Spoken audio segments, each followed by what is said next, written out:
Lors de la préparation de la fête nationale, les unités de Légion étrangère mises à l'honneur étaient cette année le 2e régiment étranger d'infanterie sous les ordres du colonel Hervé Fouillant et le 4e escadron du 1er régiment étranger de cavalerie.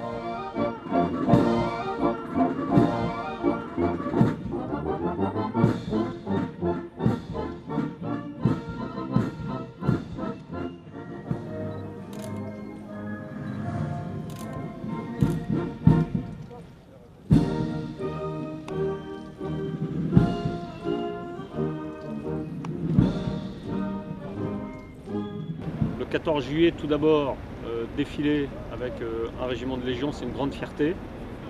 Mais c'est surtout une grande fierté et une grande joie de pouvoir aller à la rencontre de la population ensuite. Donc je pense que c'est bien, parce que le régiment participe avec l'ensemble des autres régiments qui défilent à conforter le lien armée-nation et à donner une belle image des armées.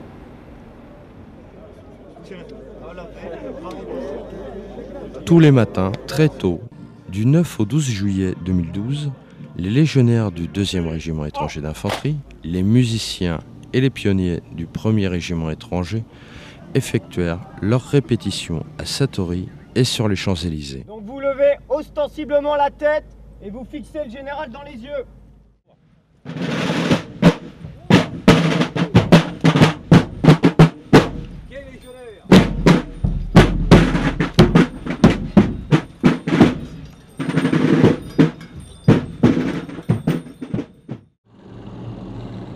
Au sud de Paris, l'escadron d'éclairage et d'investigation du Royal étranger réalisait ses exercices de défilé motorisé sur la base de Brétigny-sur-Orge.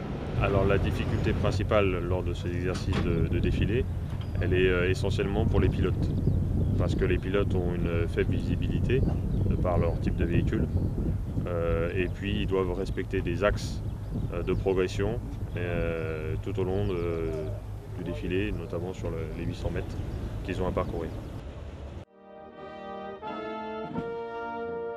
Particularité, cette année, la musique de la Légion étrangère répéta sur les Champs-Élysées une prestation musicale spécifique qui fut jouée le 14 juillet devant la tribune présidentielle avant le traditionnel défilé. Le 14 juillet, c'est toujours la joie, c'est toujours l'honneur d'être à Paris, l'honneur d'être parmi les meilleurs soldats qui étaient sélectionnés pour défiler le 14 juillet et bien sûr défiler avec l'un de notre régiments de la Légion.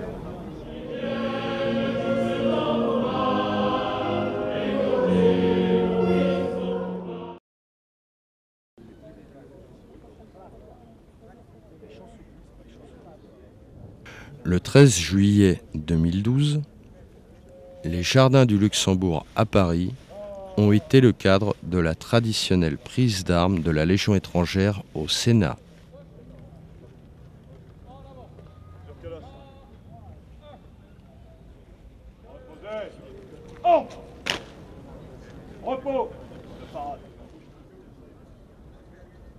Présidé par M.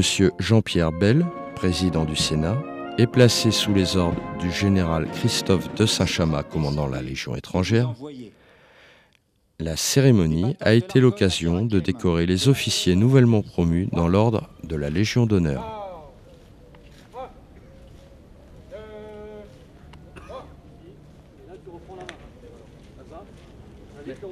Ils disent fermer le banc, après tu... De Légion étrangère de 1958 à 1962. Cette cérémonie fut surtout pour la première fois accompagnée d'une remise de képi blanc par de jeunes légionnaires du 4e régiment étranger.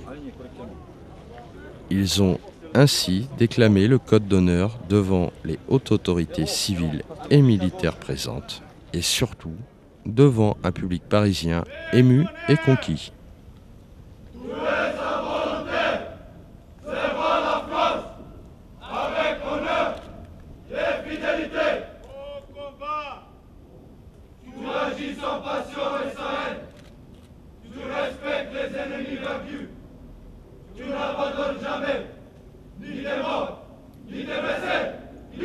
À l'issue de cette cérémonie, La réception dans les salons du Sénat a permis au général commandant la Légion étrangère de rendre hommage à la noble institution et au président du Sénat de saluer le dévouement des légionnaires à la nation française.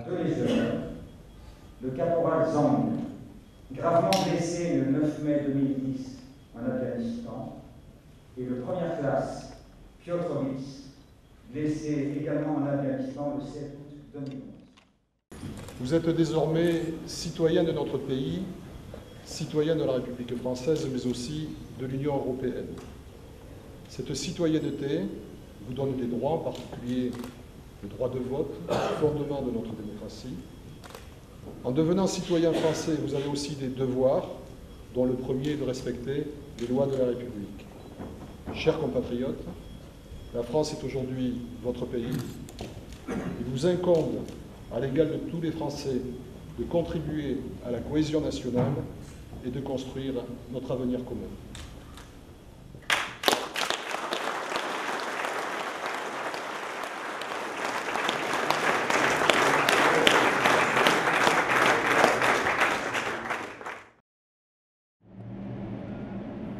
C'est très tôt, en ce matin de fête nationale, que les légionnaires ont pris la route pour rejoindre leurs emplacements sur les Champs-Élysées avant le défilé. Provenant de Nogent ou de Brétigny-sur-Orge, cavaliers, fantassins, pionniers et musiciens avaient un parcours guidé pour être à l'heure au point de rendez-vous. Moi, pour le défilé, c'est la 4e fois. J'ai défilé déjà en 2004 en troupe armée et c'est la 3e fois que je défile comme pionnier. Et pour moi, l'émotion que j'ai, c'est toujours unique. Malgré que c'est la 4e fois que je vais défiler cette année et chaque fois, c'est une émotion différente. Je pense souvent à tous mes camarades qui ne sont pas là au 14 juillet, ceux qui sont au théâtre d'opération et qui ne peuvent pas être ici, de faire ce moment prestigieux qui c'est le 14 juillet.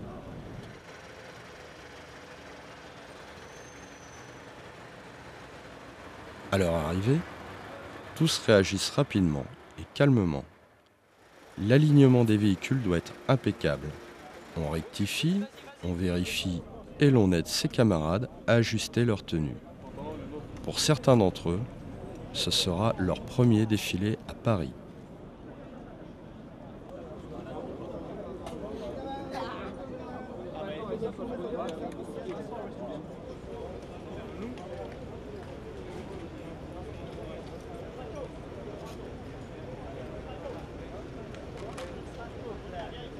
C'est mon premier 14 juillet, donc je suis fier à double titre de défiler.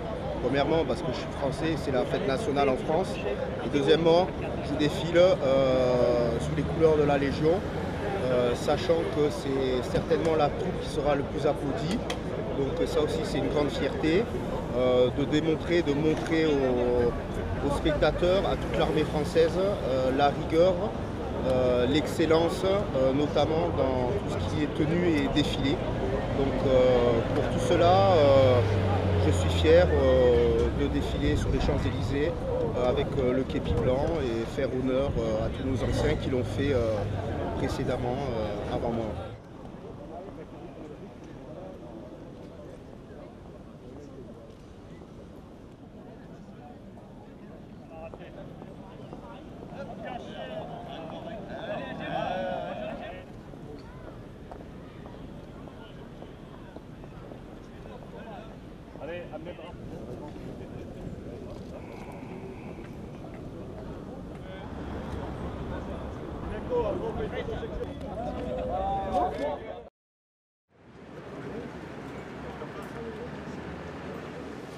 Impeccablement alignés, les troupes sont en place.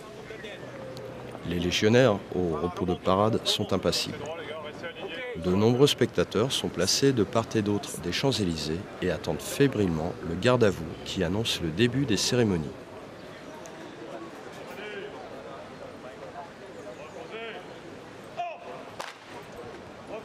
Les légionnaires, au présenté armes, ne bougent plus. Figés dans cette position presque statufiée, ils attendent le passage de la garde républicaine qui escorte le commande-car du président de la République, M. François Hollande.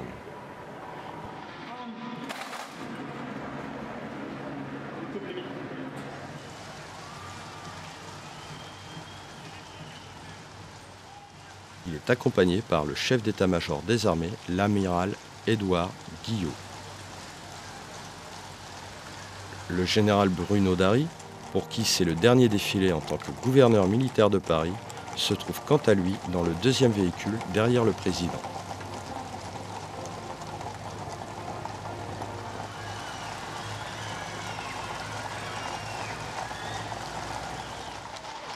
Arrive l'instant où le président passe devant les légionnaires. Pour beaucoup d'entre eux, c'est la première fois qu'ils croisent le regard du chef des armées. Hormis le lieu, le président de la République avait déjà rencontré les légionnaires lors des cérémonies du 6 juin 2012 en Normandie. C'est le 4e régiment étranger qui lui avait rendu les honneurs militaires.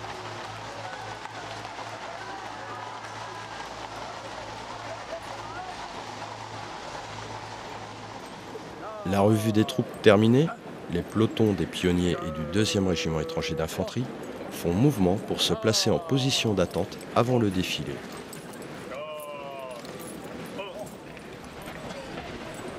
Dans le même temps, la musique de la Légion étrangère accompagne le chœur de l'armée française et le petit chanteur d'Asnières pour une interprétation de l'hymne national dans sa version orchestrée par Hector Berlioz.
Les légionnaires attendent le passage de la patrouille de France qui donne le signal du défilé.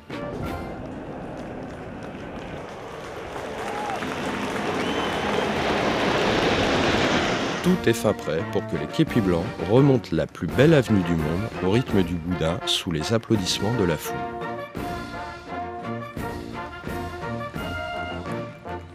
Le colonel Hervé Fouillant, devant sa garde au drapeau, mène son régiment devant les Français et la tribune présidentielle. Pendant quelques instants, la rue appartient au drapeau képi blanc.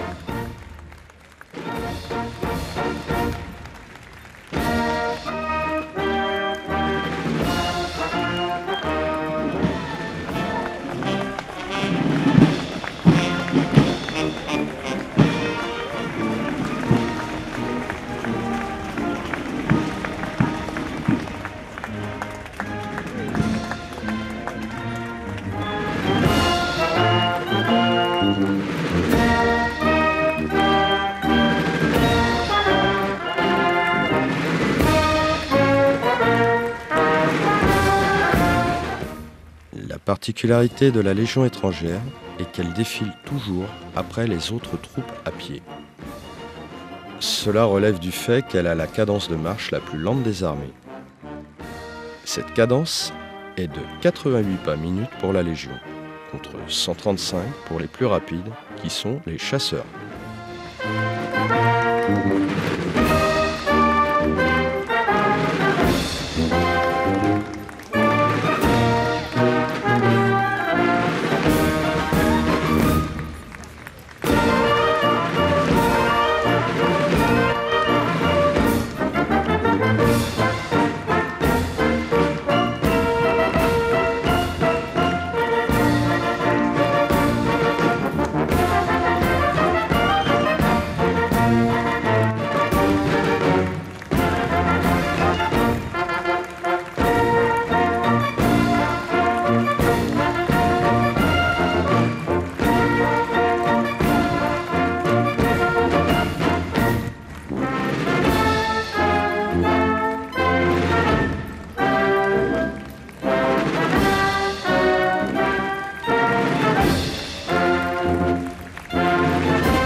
Autre particularité, la Légion ne se sépare jamais devant la tribune présidentielle.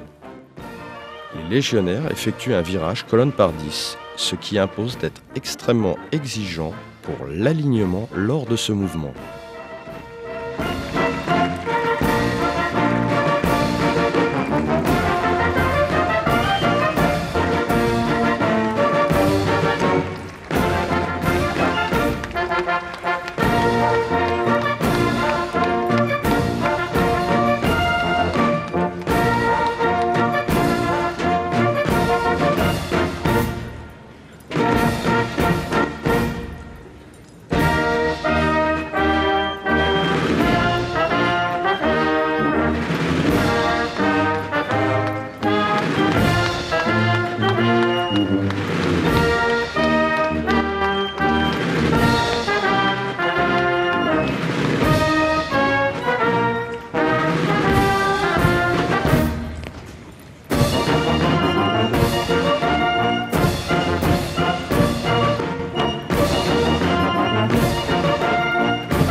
Les légionnaires du 4e escadron du Royal étranger défilent sur leurs montures que sont les véhicules blindés Légion. Le capitaine François Berthelot est à leur tête. Cette année, c'est en tant qu'escadron d'éclairage et d'investigation de la 6e brigade légère blindée qu'ils ont l'honneur de défiler. Le 4e escadron est l'escadron le plus décoré du 1er régiment étranger de cavalerie. Il a 3 citations et va en recevoir une autre à l'ordre de l'armée pour son action en Afghanistan.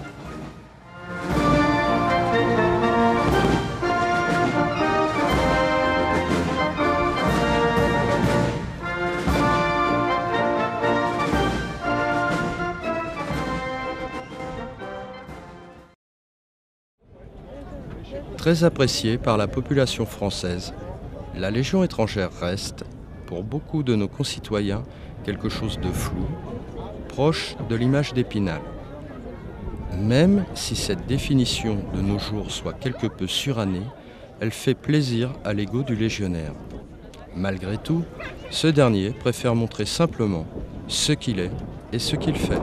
Les savoir-être et les savoir-faire sont des composantes vitales pour le légionnaire. Les véhicules étaient pris d'assaut par les familles qui étaient ravies de voir leur progéniture s'intéresser à quelque chose de différent. Les classiques du légionnaire n'étaient bien entendu pas oubliés. Le Carpe Podium du groupement de recrutement de la Légion étrangère était présent et les nombreuses aubades réalisées par nos légionnaires musiciens ont attiré de nombreux spectateurs.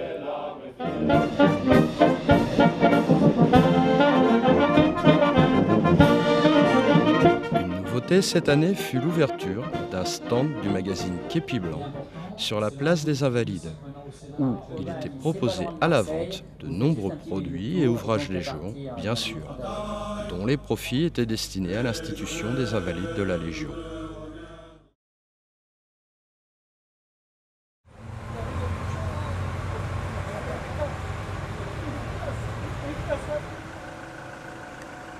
Au même instant, c'est à 750 km de là, dans la 2e ville de France, que le 2e régiment étranger de génie a défilé à Marseille.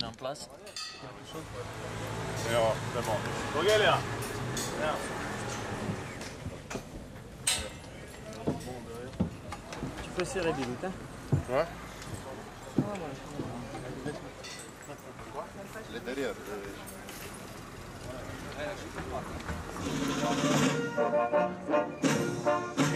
Et nous aussi, supportons le feu. Et de la police en mer. Sous les ordres du colonel Frédéric Bonini, les légionnaires du régiment de génie montagne de la 27e brigade d'infanterie de montagne ont défilé sur l'avenue du Prado. Sur cette splendide avenue, la population marseillaise a ovationné chaleureusement les légionnaires de la première compagnie, récemment rentrés d'Afghanistan, qui, comme à Paris, ont fermé le défilé des troupes à pied. Le 2e régiment étranger de génie clôture le défilé à pied.